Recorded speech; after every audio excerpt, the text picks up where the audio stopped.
Coucou les amis, comment ça va? Je vous souhaite un bon dimanche et un joyeux vlog. J'espère que vous allez bien. Alors, nous sommes mardi et je suis toute excitée parce que j'ai terminé ma blouse dont je vous parlais la semaine dernière, qui était en fait à la base une tunique. Je vais vous montrer la photo de la semaine dernière. Alors, je l'ai complètement transformée, hein, forcément. Je l'ai fait plus courte. J'ai fait des points là que vous voyez sur mes manches. J'appelle ça des points pyramides. J'en ai fait sur les manches, bien sûr, sur le bas. Et comme elle est plus courte, du coup, elle arrive... Enfin, c'est super joli. Je l'adore. Je suis... Vous voyez mon pull tulipe que j'avais fait l'année dernière, je crois, que ma fille m'a piqué aujourd'hui. Elle est partie en sortie scolaire et elle l'a mis. Bah, c'est un pull que j'aimais beaucoup, d'ailleurs, vous devez souvent le voir dans les vlogs. C'est un pull que j'aimais beaucoup et que j'adore. Et ben, celui-ci, c'est celui de cette année. Je l'adore complètement, à part si je fais un autre haut et que j'en deviens complètement folle. Je l'adore. Pour être tout à fait honnête avec vous, je n'ai pas utilisé la Drake au final. J'ai utilisé de la Barocco. C'est ce fil-là que j'ai acheté sur un site qui s'appelle Les Ciseaux Magiques et qui n'est plus du tout dispo. C'est du coton, pareil que la Drake. Et je vais vous montrer, là j'ai de la Drake, vous voyez. Drake, Barocco. Alors il y a une petite différence de couleur, mais en termes d'épaisseur, on est sur à peu près la même chose, vous voyez. Et en termes de couleur, bon, il y a une petite différence de couleur, mais est-ce que ça vaut la peine de se tirer les cheveux, de s'arracher les cheveux pour avoir le même fil? Je ne pense pas, les amis.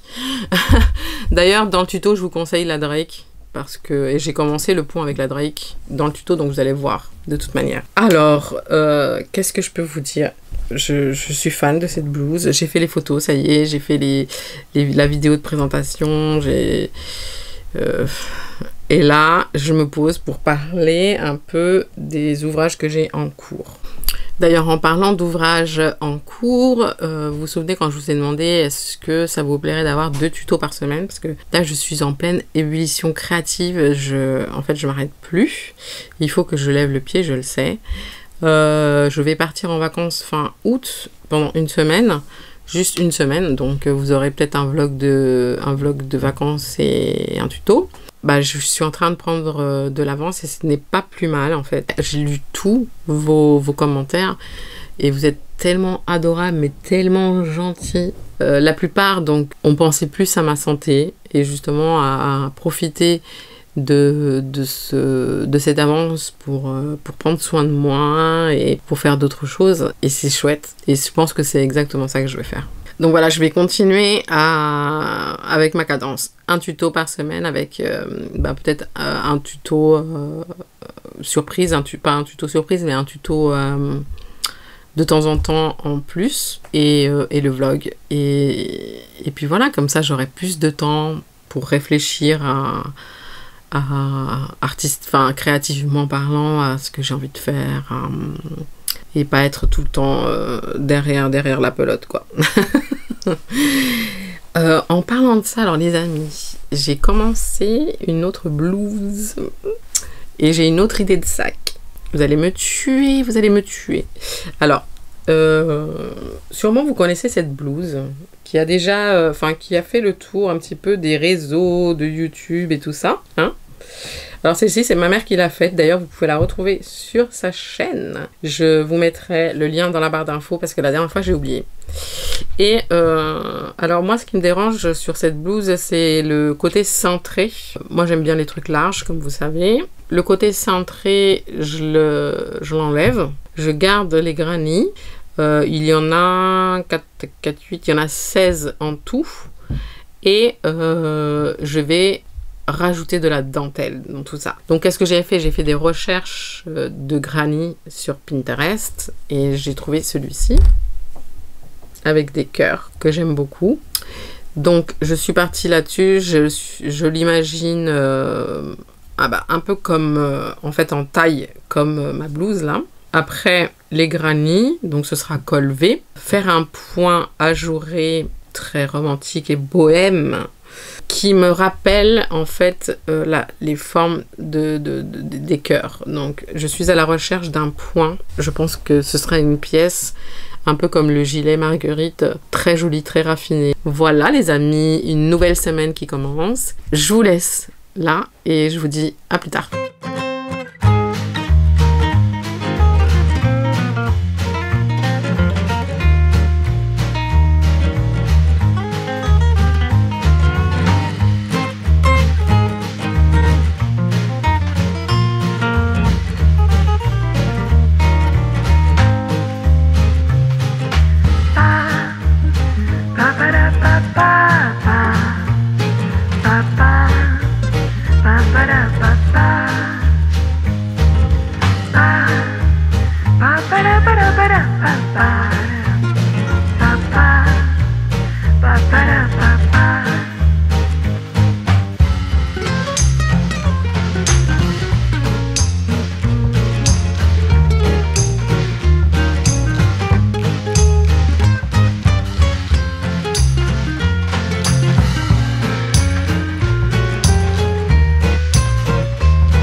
Nous sommes vendredi.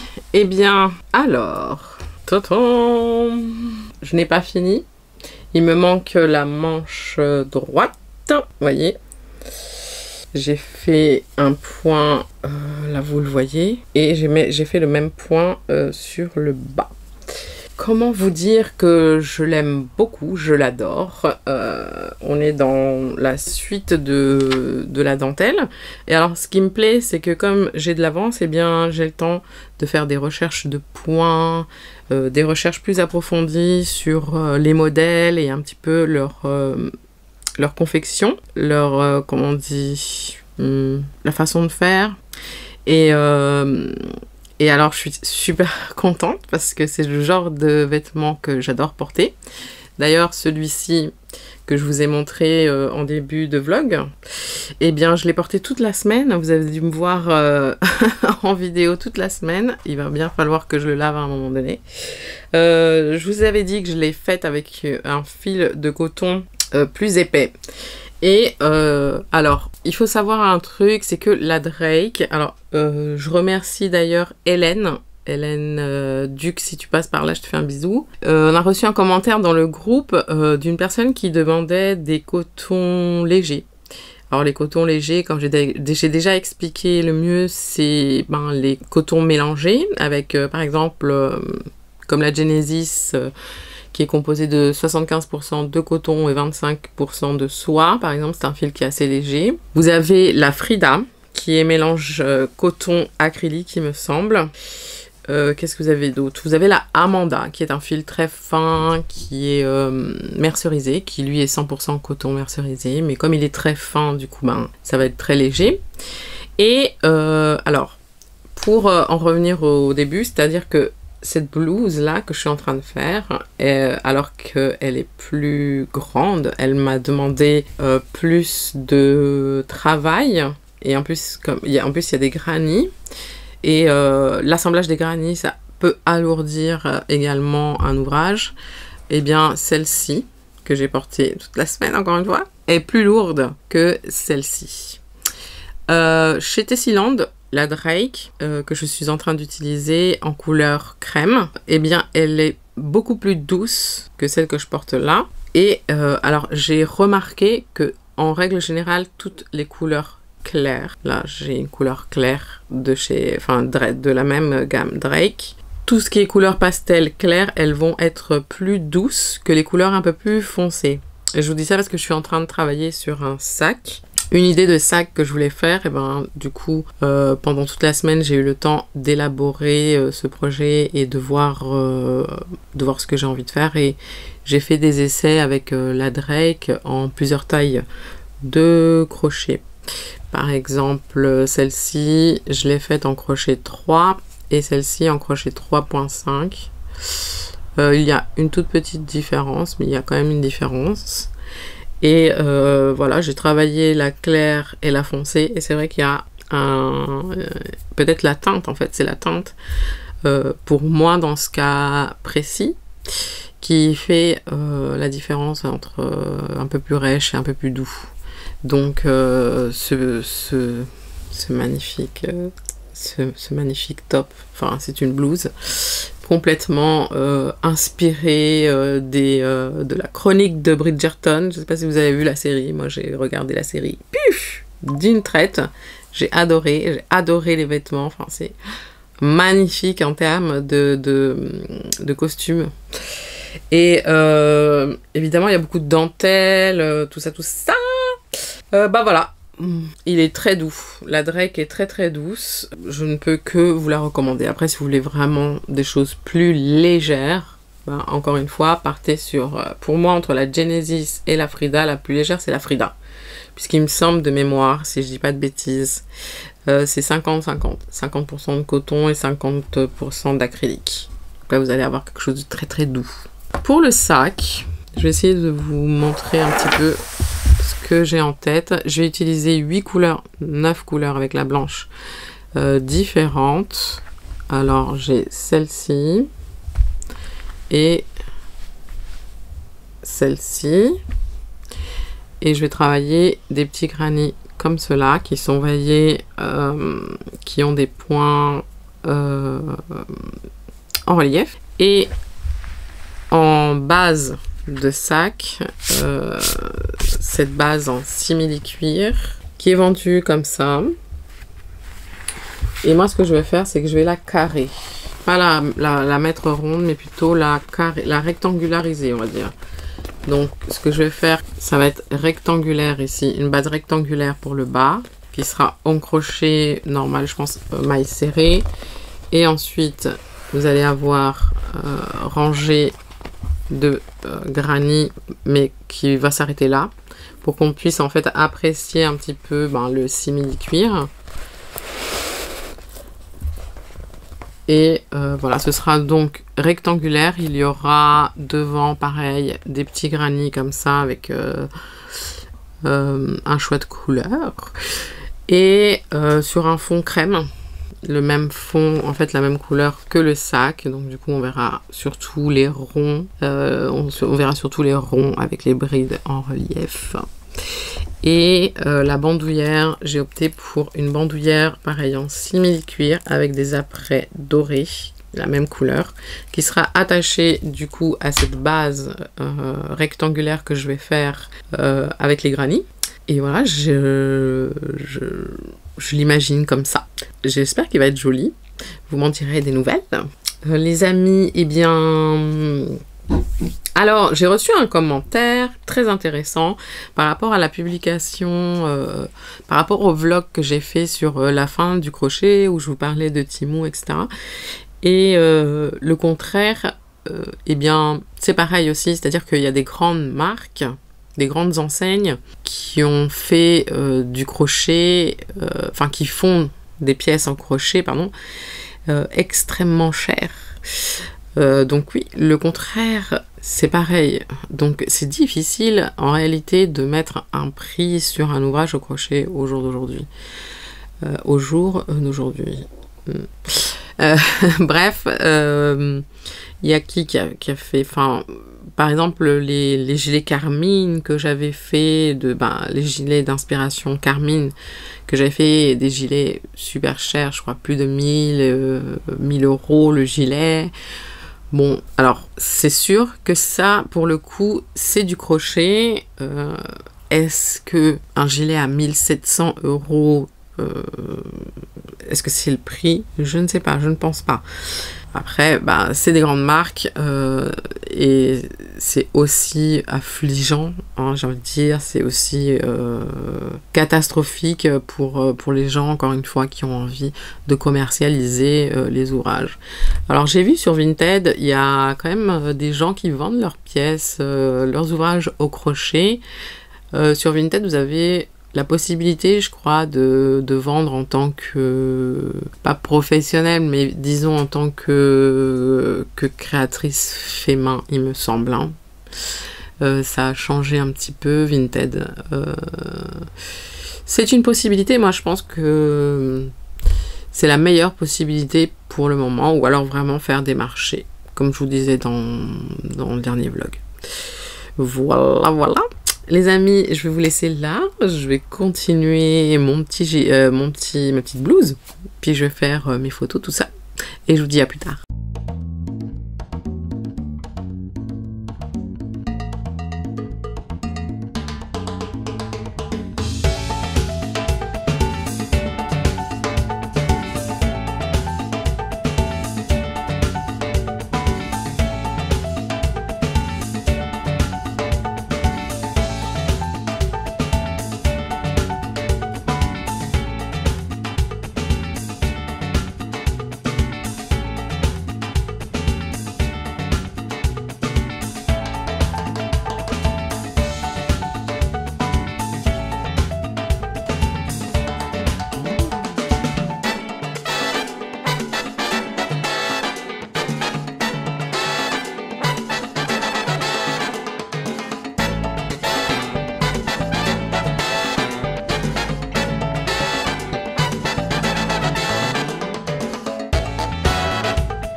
Alors les amis, on va un petit peu démystifier cette histoire de poids. Est-ce que le coton pèse plus que l'acrylique, qui est un fil, je vous rappelle, synthétique?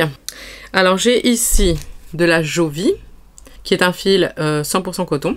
J'ai de la Igivisco, qui est un fil 75% coton, 25% viscose. De la Doni, 100% coton. De la Green Day, qui est 50% viscose et 50% polyester. Et j'ai de la Drake. Et sur mon téléphone, j'ai la Bravissimo. Alors, la Bravissimo, qui est un fil 100% synthétique, une pelote de 50 grammes. On va parler 50 grammes pour que vous ayez une idée du poids. Alors, 50 grammes en Bravissimo, elle mesure 150 mètres. 150 mètres. Par exemple, la Drake, 50 grammes toujours, elle mesure 125 mètres. Donc il y a une différence de 25 mètres. C'est-à-dire que c'est un peu plus lourd, un petit peu plus lourd que la Bravissimo. La Green Day, on est sur toujours 50 grammes, elle mesure 120 mètres. C'est-à-dire qu'elle est un petit peu plus lourde. Vous voyez, il y a une différence très légère. La Doni, là, c'est 100 grammes. 100 grammes, 250 mètres. Pour que vous ayez une idée, voilà, elle pèse un petit peu plus lourd que la Bravissimo. C'est toujours la référence. La référence Bravissimo, qui est le fil, je pense, le plus léger. La Igivisco. Donc, je vous ai dit, mélange coton et viscose. 50 grammes, on est sur du 125 mètres. La Jovi, qui est un fil 100% coton. Là, on est sur 145 mètres. Voilà. Donc, vous voyez, après, en fait, on va dire que le coton pèse un peu plus lourd que l'acrylique, hein, que le synthétique. Mais ce n'est pas non plus un poids extrêmement différent, on va dire. Celle, à mon avis, qui se rapproche le plus à un poids acrylique, c'est la Igivisco, puisque je pense que la viscose, le mélange de viscose avec le coton, ça lui donne de la légèreté. C'est un fil qui a une bonne tenue aussi. Voilà, parce que je reçois pas mal de messages en ce moment sur le poids. Effectivement, bien sûr, le coton, qui est une fibre naturelle, pèse un peu plus lourd. Après, si vous voulez de la légèreté, j'ai oublié la Frida, parce que pour moi la Frida est très légère, je reviens. Donc la Frida, 50% coton et 50% acrylique, et on est sur du 170 mètres. Donc en gros, c'est le mélange coton acrylique le plus long. Le métrage est plus long, donc la pelote va peser moins, vous voyez. Effectivement, après, ça dépend de ce que l'on fait avec. Si on fait juste un petit haut taille S, eh bien, il va peser moins. Si l'on travaille des points comme des points pouf, bah, ça va peser plus lourd également. Si on utilise des points très ajourés comme des points résille, eh bien, ça va peser pas lourd, forcément. Voilà, donc ça dépend de la taille, des points, et pas que forcément le fil. Vous voyez, il y a le nombre, bien sûr, de pelotes que l'on va utiliser pour tel ou tel ouvrage, telle ou telle taille et tel ou tel point. Voilà. On a aussi la Genesis, 75% coton, 25% de soie, qui elle pèse exactement le même poids que la Bravissimo, 50 grammes, et mesure 150 mètres. Donc pas exactement pareil que la Bravissimo. Après, je n'ai pas parlé bien sûr de l'épaisseur du fil, mais l'épaisseur aussi, elle joue un rôle en termes de quel crochet on va utiliser, la tension à laquelle on crochette également. Voilà, si on fait des brides ou des points très relâchés, ça va être très aéré, on va utiliser moins de fil que si on crochette un fil plus fin avec un crochet plus petit. Ça aussi, ça y joue. ça va dépendre de... Enfin, tous ces points, toutes ces choses, ça va dépendre de la quantité, en fait, de pelote que l'on va utiliser. J'espère que j'ai pu vous aider là-dessus, parce que vous avez pas mal de questions sur, sur le poids, en fait, des vêtements. Moi, c'est pas une question que je me pose, j'avoue, que ça ne me dérange pas de porter des choses... en fait, je sens pas le poids, je sais pas pourquoi, mais... Enfin, je sens quand il fait chaud, par exemple, je suis en plein cagnard, oui, là, un vêtement qui a beaucoup de points, qui est très grand, va me donner plus chaud qu'un petit débardeur en coton avec un point ajouré, par exemple. Voilà. J'espère que ça a pu vous aider, en tout cas, à répondre, j'espère que j'ai pu répondre à ce genre de questions. Regardez le poids par rapport au métrage, c'est souvent pour ça que avant de commencer un ouvrage, je vous donne le poids et le métrage. Ça va vous donner une idée en fait du poids du fil, quoi. Voilà, tout simplement.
sommes samedi matin et nous arrivons à la fin de ce vlog. J'ai commencé à le monter, j'espère qu'il va vous inspirer, qu'il va vous plaire. Voilà. On se retrouve la semaine prochaine pour un nouveau tuto, donc celui du sac. Le sac fleur XXL qui est là. Et pour une nouvelle semaine d'aventure et de vlog. Voilà. Je vous fais plein de bisous, plein de câlins. Et je vous souhaite surtout un bon dimanche, un bon crochet et une belle semaine. Bisous bisous. Ciao ciao.